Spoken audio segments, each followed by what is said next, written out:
Hola, buenos días, bienvenidos. Estamos comenzando nuestro tiempo devocional en esta mañana. Estamos comenzando una nueva serie, ahora basado en el libro del profeta Isaías. Estaremos revisando estos devocionales, ahora basados en este libro del Antiguo Testamento. Estaremos haciendo la lectura en la nueva traducción viviente para esta nueva serie, y estaremos también revisando a lo largo de estas siguientes semanas las indicaciones, las enseñanzas de este libro que Dios tiene a través de las enseñanzas que Dios tiene para nosotros a través de este libro. Así que empecemos nuestro tiempo devocional, que el día de hoy tiene titulado Lo ideal versus lo real. Para esta mañana, nuestra porción es en el libro del profeta Isaías, del capítulo 1, del versículo 1 al 4. Vamos a hacer la lectura de nuestra porción para nuestro tiempo devocional esta mañana. La palabra de Dios dice: estas son las visiones que tuvo Isaías, hijo de Amós, acerca de Judá y Jerusalén durante los años en que Uzías, Jotam, Acaz y Ezequías eran reyes de Judá. Escuchen los cielos, presta atención, oh tierra. Esto dice el Señor: los hijos que crié y cuidé se han rebelado contra mí. Hasta un buey conoce a su dueño, y un burro reconoce los cuidados de su amo. Pero Israel no conoce a su amo. Mi pueblo no reconoce mis cuidados a su favor. ¿Qué nación tan pecadora? Pueblo cargado con el peso de su culpa. Está lleno de gente malvada. Hijos corruptos que han rechazado al Señor, han despreciado al Santo de Israel y le han dado la espalda. Esta profecía o este mensaje que Dios dio a través del profeta, recordemos que la palabra que nosotros reconocemos como profeta el día de hoy tiene el significado de enviado o mensajero de parte de Dios. Así que esta profecía va dirigida al pueblo de Dios, es un mensaje para ellos. Y dice que es una visión, un mensaje que fue dado a Isaías, hijo de Amós. Este versículo puede tomarse como el primer versículo, el versículo número 1, como nos está ubicando los límites de la duración del ministerio de Isaías. Dice que durante los reinados de Uzías, Jotam, Acaz y Ezequías. Es este mensaje que es llevado a Judá, el pueblo del reino del sur, especialmente a los magistrados, a los sacerdotes, a los profetas de Jerusalén. La nación de Israel estaba dividida en dos partes: el reino del sur o Judá y el reino del norte o de Israel. Mientras el mensaje de Isaías estaba dirigido principalmente al reino del sur, también era para el reino del norte. Toda la nación estaba sucumbiendo ante el pecado y la idolatría que al final terminaría por destruirlos.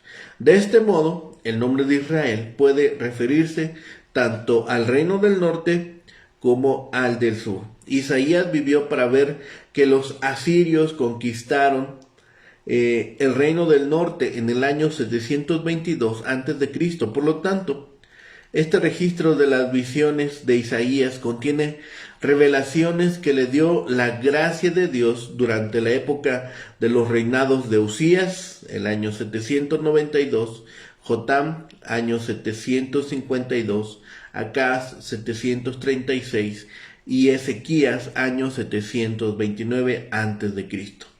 Debido a que Dios nunca cambia, estas revelaciones aún tienen importancia para nosotros hoy en día. Si observamos, la acusación contra Judá tiene dos partes. Isaías llama a los cielos y a la tierra para que sean testigos en el juicio, y el Señor como demandante acusa a Judá, llamada aquí Israel. Moisés, quien fue mediador en la alianza de Dios con Israel, citó a declarar a los cielos y a la tierra, esto es, a toda la creación, como testigos de que él advirtió debidamente a los israelitas de que serían juzgados por Dios debido a su desobediencia. Al igual que Jacob y Labán amontonaron piedras como testigos del tratado que hubo entre ellos, así la creación es el testigo apropiado de Dios e Israel. La relación de Dios con su pueblo es personal. Él compara a Judá con los hijos malagradecidos. El término hebreo que se traduce por rebelaron significa rehusarse a obedecer la autoridad de alguien.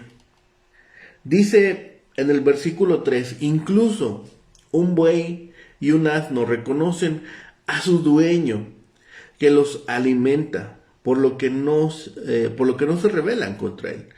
Pero Israel, los propios hijos de Dios, a quien crió y engrandeció, se han rebelado contra él. La rebelión de Judá es incomprensible e inexcusable, por tanto. Existe esta acusación. Pero si nosotros pensamos en estas palabras, el título de nuestro devocional esta mañana es lo ideal versus lo real. Ciertamente vivimos en días bastante difíciles. Por todos lados hay preocupaciones y amenazas. Políticamente hay descontentos. En la esfera económica, nadie sabe lo que depara el futuro. A cada rato escuchamos que se inicia una nueva guerra, un nuevo conflicto, una nueva pelea entre regiones, entre comunidades e incluso en un mismo país. Guerras civiles o interétnicas. Socialmente se aprecia la injusticia por doquier. La opresión está a la orden del día. Pareciera que todo está fuera de control. El caos reina en el mundo y, humanamente hablando, existen buenas razones para ser pesimistas en estos tiempos.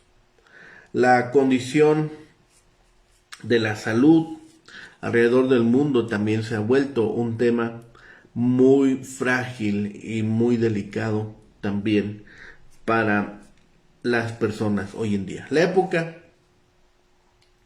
en que ministraron estos profetas, Isaías y Miqueas, fue muy semejante a la nuestra. Y por ello, la revisión de estos escritos nos van a ayudar a ubicarnos cristianamente en estos tiempos tan tumultuosos, en estos tiempos tan complicados. Los mensajes que presentaron al pueblo de Israel 700 años antes de Cristo son tan actuales para nosotros como cuando fueron predicados. Las lecciones espirituales que encontramos en ellos nos deben alentar a vivir con fe y esperanza, aún en medio de una situación totalmente incierta. Estudiemos estas porciones con el fin de levantar nuestro ánimo y vivir gozosamente a pesar de las circunstancias que nos rodean. La clave para tener este punto de vista optimista es el conocimiento adecuado del carácter divino. Todo lo que acontece tiene que interpretarse con una perspectiva teocéntrica, es decir, desde la perspectiva de Dios, y nosotros desde esa perspectiva podremos entonces comprender lo que está sucediendo. En Isaías y Miqueas aprendemos que el Señor es el único que puede darnos luz en medio de las tinieblas, esperanza cuando atravesamos por las situaciones más desesperanzadoras y paz en medio de conflicto. Los profetas que estudiamos enseñan que nuestro Dios reina y por tanto debemos recobrar el aliento y enfrentar confiadamente todas las circunstancias negativas que nos acosan. Ciertamente, la época que estamos revisando, la época que estamos viendo, es una época bastante difícil y complicada en la historia de la humanidad. Pero estos escritos nos llevan a tener esta confianza, a recobrar esta confianza o a tener esta confianza en Dios. Hay un elemento muy importante. Isaías comienza con la palabra visión. Dios se le apareció a Isaías como se le había aparecido a otros profetas antes de él, con un mensaje para su pueblo. Ninguno de los profetas del Señor se imaginó esas visiones.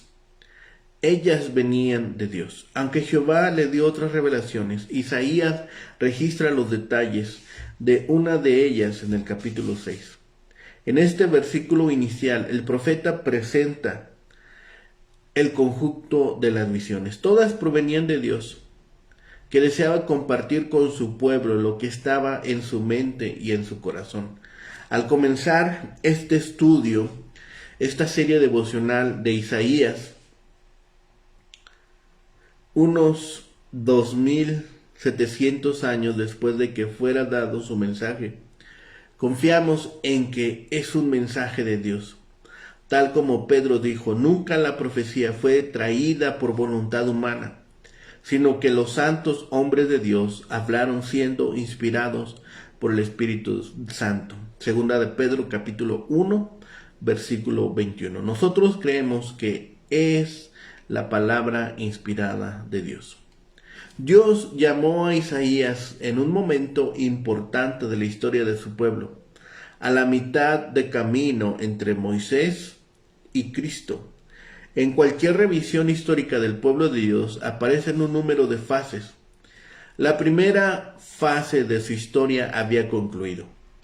El Todopoderoso había hecho a Israel su pueblo y le había dado tierra propia. La segunda fase ya estaba en marcha en el momento en que Isaías iniciaba su ministerio.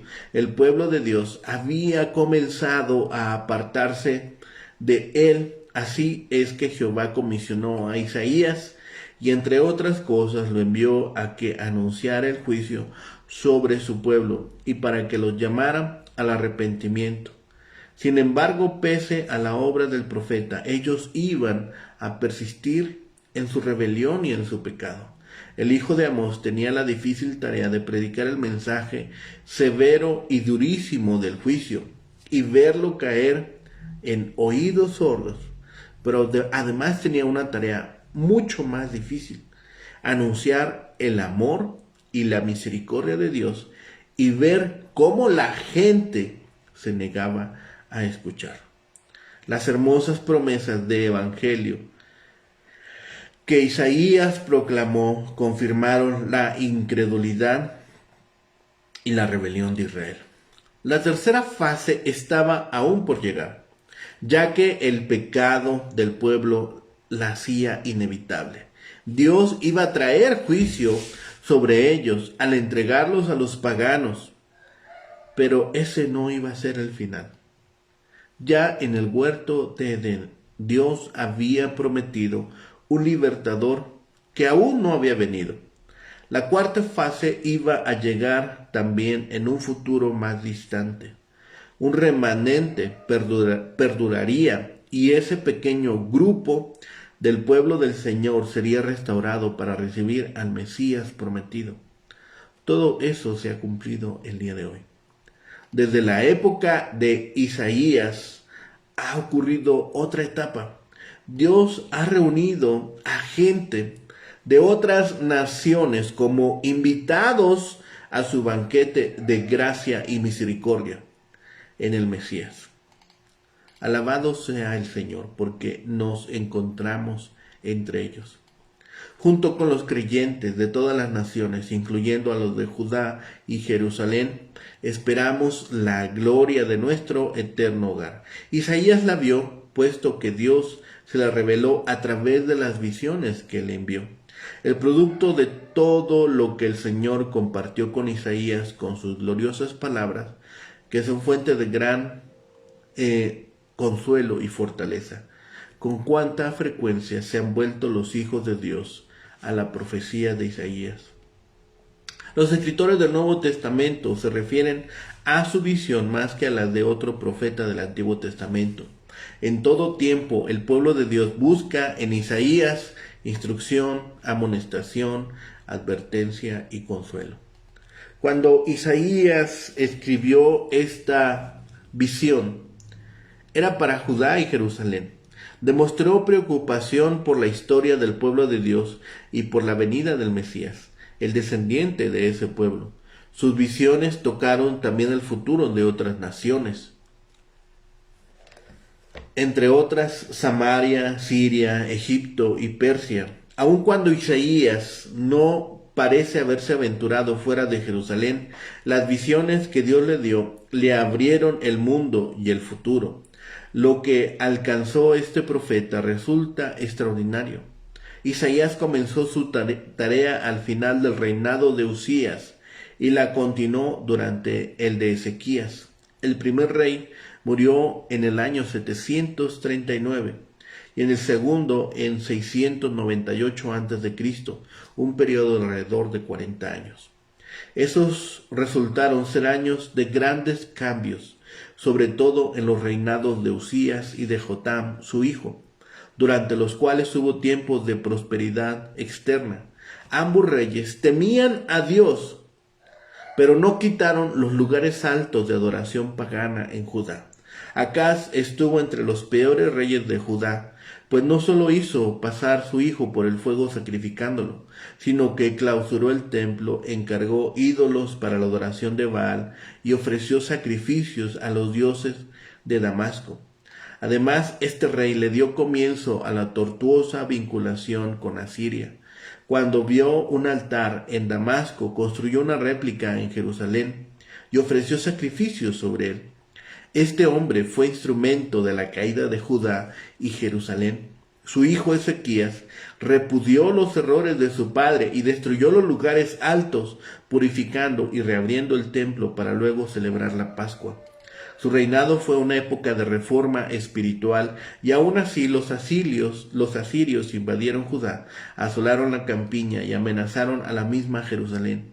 Dios liberó la ciudad y en medio de todos estos cambios encontramos a Isaías. No cabe duda que este hombre de Dios recopiló, editó y puso en orden la revelación que Dios le dio. Incluso durante ese proceso, Dios, el Espíritu Santo, obró en él para que las palabras que Isaías registró en un rollo fueran palabras que enseña el Espíritu. Primera carta a los Corintios, capítulo 2, versículo 13. A través de los siglos, cientos de escribas preservaron con mucho cuidado la visión de Isaías, así como las de otros santos escritores. Los rollos del Mar Muerto dan fe de su mensaje. Entre ellos se encontraron varias copias de su profecía escritas en hebreo y mucho más antiguas que las que habían utilizado previamente los eruditos. Sin embargo, asombrosamente contienen el mismo texto de Isaías que había sido leído por generaciones de creyentes antes de este descubrimiento. La visión de Isaías proviene de Dios. Le honraremos como mensaje del Señor y le prestaremos cuidadosa atención. Así que para el mensaje que Dios da a Isaías, Isaías llama a los cielos y a la tierra, que vinieron a existir por la poderosa palabra de Dios, para que fueran testigos de la queja divina. Las huestes celestiales, las estrellas, el sol y la luna son testigos de toda la historia de la humanidad, que junto con las colinas, los valles y los mares la han soportado pacientemente. Si el cielo y la tierra pudieran hablar, nos harían partícipes de la historia de la promesa que Dios le hizo a Abraham, de que iba a hacer con él una gran bendición. A través del curso de la historia, Dios había hecho que los descendientes del patriarca, asentados en Egipto, una gran nación, y de allí los llevó a la tierra que les prometió. Los montes habían observado en silencio cómo Dios le dio a Israel la victoria sobre sus enemigos, y las estrellas habían estado presentes cuando Salomón erigió el templo. Dios crió a sus hijos y los prosperó, y con esta solemne y elocuente invocación el profeta le recordaba al pueblo todo lo que su Dios había hecho por ellos. Pero ¿por qué el profeta convoca a los cielos y a la tierra? La perspectiva humana está limitada por la duración de la vida. Por ejemplo, el Salmo 90 nos recuerda que hombres y mujeres son arrebatados en el sueño de la muerte, con lo que el salmista nos hace recordar que como la hierba brotamos en la mañana, tan solo para secarnos y marchitarnos al atardecer. Los cielos y la tierra perduran sobre generaciones que se suceden una tras otra, y aunque éstas también tendrán su fin, los cielos y la tierra permanecen como testigos oculares de la gracia y la misericordia de Dios para con sus hijos. El universo da fe de la verdad anunciada por Dios, y las escrituras lo invocan en otras ocasiones como testigo. Moisés clamó a él en el capítulo 32 de Deuteronomio, y el capítulo 6 de Miqueas nos cuenta que Dios apela a los cielos y a la tierra. La verdad que Jehová estaba a punto de proclamar no se perdió con el surgimiento y la desaparición de las generaciones. Se extiende más allá de ellas. Pero la verdad duele. Primero, le duele al progenitor celestial, al Padre y al Señor de Israel, quien habla preocupado por sus amados hijos al quejarse de que los animales conocen a sus dueños y señores, pero Judá y Jerusalén no lo conocen a él. El contraste entre los bueyes e Israel y entre los asnos y mi pueblo realza la dolorosa verdad. Las bestias sin inteligencia sabían más que el propio pueblo de Dios. Aquí el Señor aparece como un padre profundamente apesumbrado. A pesar de que todo cuanto ha hecho, sus hijos no lo conocen, no entienden, ni aprecian su amor y misericordia. La expresión "porque habla Jehová" nos dice quién es el que habla aquí. Él es el Dios del pacto, Jehová, el Dios Salvador, quien al prometerles el Salvador a Adán y a Eva, ha entrado en un convenio solemne de salvación con la raza humana. El Señor lo extendió y se lo afirmó a Noé, a Abraham e Israel. Como parte del trato, Dios había escogido a la nación israelita como suya. La había sacado de Egipto y le había dado tierra propia. Dios se había revelado a Moisés como el gran yo soy, Éxodo 3:14. Misericordioso y piadoso, tardo para la ira y grande en misericordia y verdad, y que guarda misericordia a millares, que perdona la iniquidad, la rebelión y el pecado. Éxodo 34, versículos 6 y 7. Pero este Señor que está tan profundamente atribulado por el comportamiento humano, concluye que sus hijos están llenos de culpa, maldad y corrupción. El Señor también hizo esta revelación, que de ningún modo tendrá por inocente al malvado, que castiga la maldad de los padres en los hijos y en los hijos de los hijos hasta la tercera y cuarta generación de los padres en los hijos y en los hijos de los hijos hasta la tercera y cuarta generación. Éxodo 34:7. Judá y Jerusalén, el pueblo escogido de Dios del Antiguo Testamento, lo han decepcionado y abandonado. Y lo que es peor, lo han rechazado. Provocaron a ira al Santo de Israel. No solo se han olvidado de todo lo que su padre ha hecho, sino que se ha apartado intencionalmente de él. Hay gente pecadora, suspira Jehová. Simplemente no lo conocen ni entienden de sus esfuerzos para incluirlos en su plan de salvación para la humanidad. Así que el pueblo, el Dios santo, es absolutamente santo en él mismo y hará perfecto a su pueblo, que ahora rechaza los misericordiosos esfuerzos de su gracia gratuita y fiel. Oponerse al Creador y rebelarse contra él son cosas graves. Por eso el juicio es anunciado sobre ellos. Haríamos bien en atender cada vez que Dios habla, pues es demasiado fácil pasar por alto su mensaje. Él tiene que llamarnos regularmente al arrepentimiento, no sea que nuestra naturaleza perversa y pecaminosa nos lleve a abandonar y a rechazar todo lo que Él ha hecho por nosotros. Siempre sus objetivos es guardarnos como suyos, y aunque sus palabras sean ásperas, Él nos sigue amando. Como nuestro Padre Celestial, Él nos ha hecho, nos ha redimido y nos llama para que juntos diseminemos el mensaje de su amor. Mientras que atendamos su palabra, Él nos sustentará como hijos suyos, incluso en este momento de la historia, y nos dará fuerzas para llevar a cabo su voluntad. Confiemos en Dios, atendamos a estas palabras, atendamos a nuestro Creador y tengamos plena confianza en quien es. No seamos rebeldes como este pueblo en este momento. No caiga sobre nosotros acusación de que hemos sido rebeldes y que no estamos dispuestos a atender las indicaciones de parte de Dios. Así que esta lectura de Isaías nos remitirá a estas indicaciones que dio Dios a su pueblo cuando más necesidad tenían, cuando más extraviados se sentían y cuando habían violado el pacto moral y espiritual que les llevó a juicio. Dios les dio prosperidad y no lo sirvieron. Les envió advertencias y no quisieron.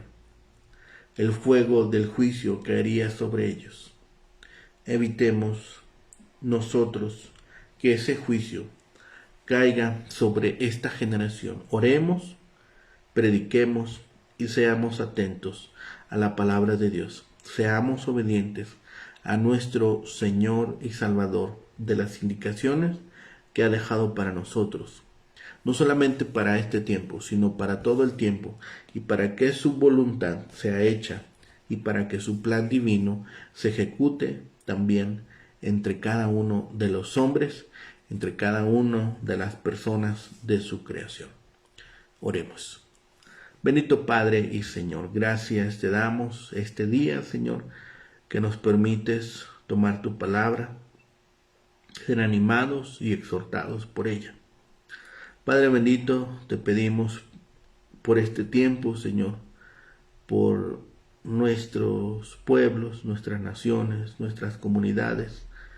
Padre, para que tu palabra sea una vez más proclamada, sea escuchada y apreciada, Padre bendito. Te pedimos por aquellos que están alejados de ti, que tú sigas hablando a sus corazones, a sus mentes. Y Señor, puedan observar que en ti tenemos la perfecta paz, el consuelo, la salud, la prosperidad, Señor, y el amor para que nosotros podamos llevar a cabo, Señor, la tarea que tú has asignado a cada uno de nosotros para este tiempo. Padre bendito, Señor, dejamos en tus manos nuestras necesidades, nuestras dolencias, enfermedades, Señor, y para que tú las tomes y puedas hacer con ellas, Señor, tu voluntad, pero sobre todo, Señor, que también a través de ello pueda ser glorificado tu santo nombre. Gracias, Padre, de estas bendiciones. Todo lo dejamos en tus manos. Lo clamamos a ti y lo rogamos en el bendito nombre de Cristo, Señor y Salvador nuestro. Amén. Que tengan un excelente día. Que el Señor les bendiga.